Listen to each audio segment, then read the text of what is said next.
quote unquote, to an opening scene known as an introduction to one of the poems, actually a performance of Maya Angelou, and it goes, wait, how does it go again? I even forgot. Everyone in the world is going to bed one night or another with fear or pain or loss or disappointment. And yet each of us has awakened a reason, somehow made our ablution, seen other human beings and said, "Morning, how are you? Fine, thanks, and you?" See, it's amazing that wherever there abides within the human being, there is the nobleness of the human spirit. Despite it all, black and white, Asian, Spanish, Native American, pretty, plain, thin, fat. Many times we are asked who we are, what we are, why we are. And when I'm asked who I am, I ponder on the stars and wonder, who am I? Do I introduce myself by my first name? You can't pronounce that. Brighton, ooh, it's a lot of different dialects, pronunciations. So I tell them my surname and I say, I'm Jansen, and still we struggle and we hear Jansen, and all different realities, and it makes me realize that everyone else has a different perception of who you are. Everyone else knows you different. I may know myself as a kind and forgiving and warming person, but some other people know me as the one who's rude on group chats, the one who is a bit stiff around the edges. And then I ponder, and well, rather in a sense of regret, I look upon my past and I wonder, is it any much different of who I am today? The past built on lies, many different sins. And as a person grows up, well, not a person, but rather I grow up, I look upon my past and I wonder, who is actually proud of that person?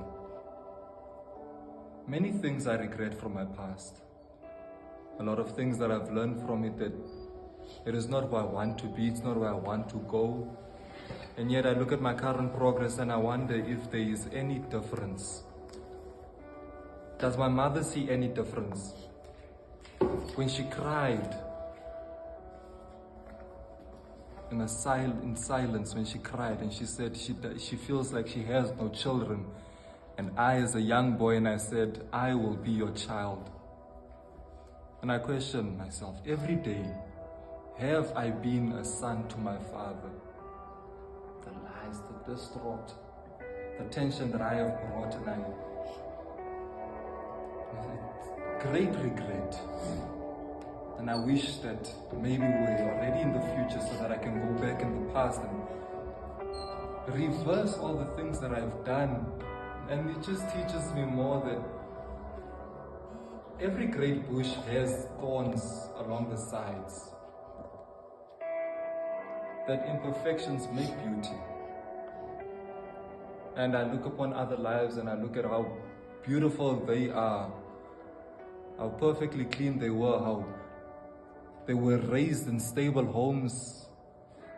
Comparison is the best way to destroy something good, yet I was never good. So how can I destroy myself if I was never good? But am I destroying their good by comparing myself to them? No, I am not. Rather, it teaches me that a life lived in another man's context is not a life worth living. The world is mine. As Miles Carter told me, the world is mine. What do I make of this chance that I'm given?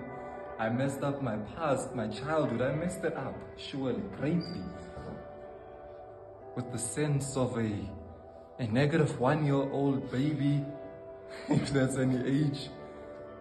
Silliness, immaturity. I ruined my childhood. I ruined a chance of a parent to actually be a parent. I ruined it for them.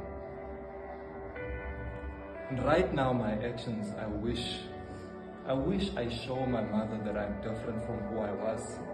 I wish she forgave me. I wish she forgives me. Maybe our relationship will never be the same, in the sense that it won't be broken, it won't be made of distraught lies and regret, but rather it will be made of renewal. It will be made of a loving recognition that we all have flaws. We recognize our flaws, we correct our flaws. Which way are we directing ourselves now then? If we recognize our flaws and we say that no worry, we will fix our ways, because everyone else speaks change in their lives, politics, everyone is just like, yeah, let's change. No, it's time to change. Every midnight, even the days change, and yet some of them still feel the same way. We look upon our past, our present, and our future, and yet we see no difference. We ask ourselves why. The answer is simple: it's you, it's me, it's us. Change doesn't start just by actions, it starts as a mindset. Recognizing that I have a flaw, recognizing that I need to change, most beautiful change anyone can ever make. Because I used to believe that no one can change. I used to believe that all people are just the same. They'll never change. Yeah, sure. Second chances are for who? Just for you when you want it, when it favors you, when it favors certain people. Nah.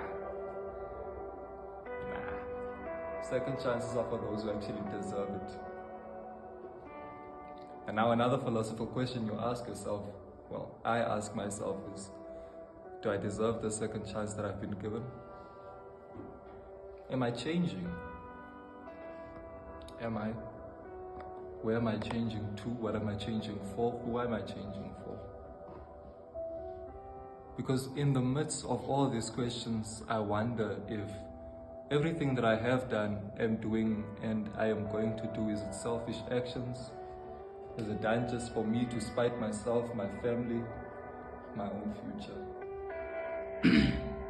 Why is it that in some sectors of my life, I can be selfless, totally, not even caring about myself, saying and stating that no, my love is acts of service. I take my own actions down and I put other people's intentions before mine, and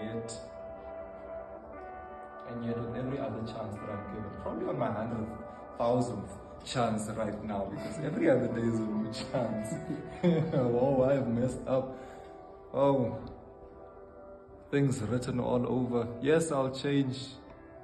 My mother, each and every evening after a call, when we say good night, I love you, telling me that we will get through this.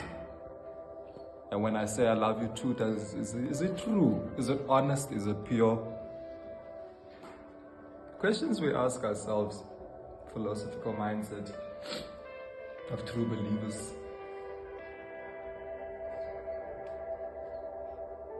But when a person says, I want to change, that change is not just reliant on them. It's also the responsibility of the person who that person confessed to. If I confess to my mother, I want to change, it is not only my responsibility.